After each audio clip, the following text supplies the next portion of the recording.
Your veg cuts, yeah. So you've done your Brunoise, Macédoine, Jardin, Julienne, Paysanne, Mirepoix. And we'll do the chiffonade in a minute. What I'm going to do now with your Mirepoix, and I've got my extra bits of trimmings as well, so I'm not wasting anything, yeah? Because a good kitchen, this bag here, will have hardly anything in it. Because you've used everything, you're not wasting anything.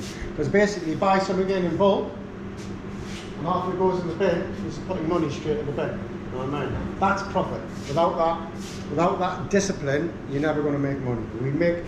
We don't make that much money in this industry. Yeah? You've got to be ruthless when it comes to waste. Waste nothing. Use everything.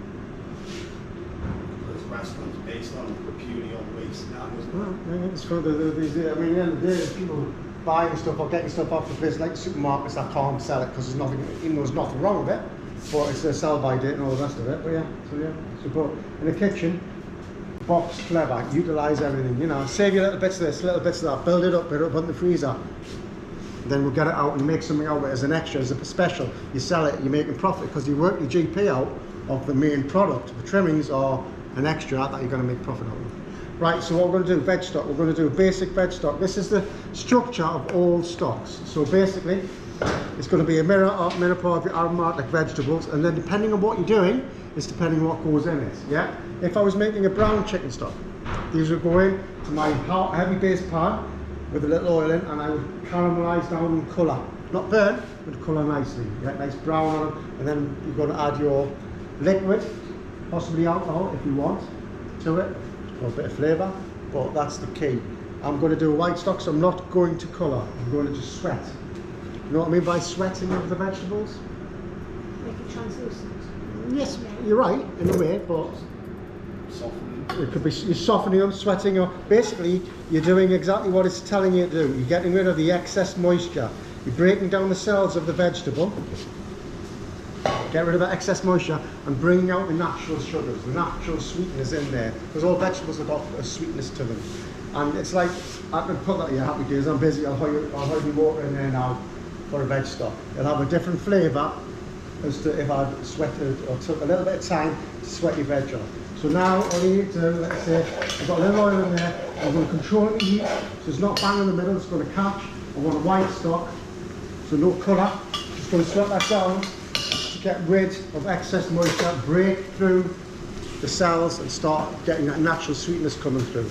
In that as well, I'm going to add some of my bay leaf, a little bit of thyme, and as you asked about before, Angela, my garlic. My garlic, all I'm going to do, because it's going in a stock and then the stock is going to be there, I'm getting flavour out of it and use the stock, not the vegetables, I'm just going to break it down. Crush it, it goes, and I'm going to have a few minutes. Yeah, because all I'm doing is getting flavour out, right? So that's going to tick over nicely. Whilst that's ticking over nicely, what I'm going to do is I'm going to start the process of the tomato sauce for your eggs Uncle Cox. Alright, on the tray over here we've got some tin tomatoes, nothing wrong with them, so use them, and we've got a little bit of sherry vinegar. Yeah, sherry vinegar is a seasoning, a bit like white wine vinegar, champagne vinegar. They're all seasonings, like lemon juice or salt, to lift the flavour of the product you're cooking. Alright? Pepper isn't a seasoning, it's a spice, it's a flavouring, it's an additive. So when salt and pepper, the seasoning part is the salt is there. It's like when I give you feedback, I will give you feedback and I'll say excellent flavour, but it needs more seasoning. Some people say, well, if it's not seasoned, so it's not. It tastes of what it tastes of. Yeah, I mean, it's a piece of beef, you'll taste beef, but the seasoning's not as good as it should be, so when you add a little more seasoning, it'll just elevate that flavour even more, but it'll still taste what it should be tasting of. But it's got no flavour, it's bland because it's not tasting what it should be tasting of. So when I say that, I'll write that down. I'm not contradicting myself, I'm saying that, yeah, I can taste what it is, but it needs more seasoning or it's over seasoned, whatever it may be.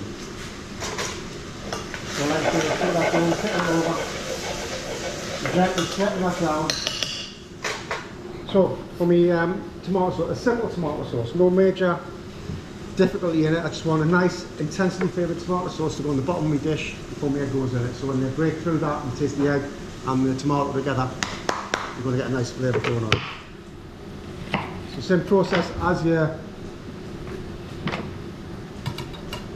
Brun was, but nice and thin. Yeah, really, really thin. So I'm not going to blend it. Just going to go like so. So nice and